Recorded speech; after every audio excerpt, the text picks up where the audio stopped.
Now let's begin with the setup process. We will first define the time units like hours and minutes, and in order to work with payroll, select the option payroll info, which is at the gateway of Tally. So I will select it over here, and to define time units, navigate to the option units and select it and select create. We will first create a unit for hour, so I will define its unit as HRS, which is short for hours, and define the formal name as hour and select not applicable for the field unit quantity code, and I will specify the number of decimal places as 2 so as to calculate hours in decimals like 1.5 hours and so on.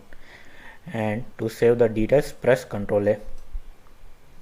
Similarly, I will create a unit for minutes, and I will leave the decimal places as 0 and save it. And I will also create a compound time unit, which would be an hour of 60 minutes, and save it. So we are done with defining time units. Now we will define the attendance type. Navigate back to the payroll info menu by pressing the escape key and select the option attendance or production types and select the option create. We are required to create attendance type for present, absent and overtime. So we will first create the attendance type as present under primary and select the attendance type for present as attendance or leave with pay. So the option attendance or leave with pay will mark the attendance as positive attendance, which is present, and accept it. Alright, now let's create the attendance type as absent under primary and select the type as leave without pay and accept it. So the option leave without pay will mark the attendance as negative attendance, and the option attendance or leave with pay will mark the attendance as present or positive attendance. Now we are required to create attendance type for overtime. Its attendance type should be production. So whenever you are required to provide extra pay based upon extra work or extra hour of work, you need to select the type as production type, and we will select the unit as hour of 60 minutes and accept it. Now depending upon the attendance type that you specify, the pay value would be calculated based upon the number of days present if the attendance type is attendance or leave with pay, or if you wish to calculate pay value based on number of days an employee was absent, then you need to specify the attendance type as leave without pay, and in order to calculate overtime or any extra work done by an employee, you need to select the type as production. So we are done with defining the attendance details. Now we will proceed with creating the payheads. We will first define earning payheads of an employee, and to define payheads you need to navigate back few options. So press the escape key and press the escape key again, and over here under payroll info menu we have an option called payheads. You need to select it and select the option create, and the payhead creation screen will appear. So here we will begin our payhead creation process, and I will define the first payhead as basic and press the enter key, and I don't want to provide any alternate name for this payhead, so I will skip this field and then specify the payhead type as earning for employees, which is selected by default. So this is an important step over here to specify the payhead type. So if it is a earning for an employee, then you need to specify the payhead type as earning for employee, and if you are creating a payhead to deduct provident fund from employee earnings, then you need to select the payhead type as employee statutory deductions. And accordingly we have different payhead types which you need to select depending upon the kind of payhead that you are creating. Since basic is an income for an employee, which means it is an earning for employee, so I will select the payhead type as earning for employees. And for the field income type, you need to specify whether the payhead amount is fixed or it varies every time during the payment. So since basic is going to be a fixed income, I am going to specify the income type as fixed over here. Since payment of basic is an expense to an organization and all expenses are grouped under either direct expenses or indirect expenses, so I'll specify indirect expenses over here. Now press the enter key. In the field affect net salary, you can either set this option to yes or you can set it to no. If you set this option to yes, the payhead will appear in salary slip for calculation. And in short, any payhead that you would like to include in payslip, then you need to select this option as yes. We set this option to no when we create payheads for employer contributions. So in payslip, employer contributions are not relevant. We use employer's contribution for internal calculation and for internal organizational use. So it has no impact on salary of an employee. So that is why we are not going to include them in payslip and we will keep its option as no. So any payhead that has an effect on net salary, you need to set its option as yes, otherwise set it to no. Now press the enter key, and for the field name to be displayed in the payslip, you can specify the text which you are going to print for this payhead in the payslip. So you can either specify a full name or leave the same name as which you have provided at the time of payhead creation. Now press the enter key.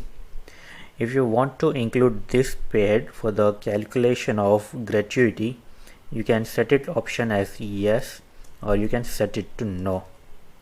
And for your information, gratuity is remuneration paid by an organization when an employee in that organization finishes minimum of 5 years of his service.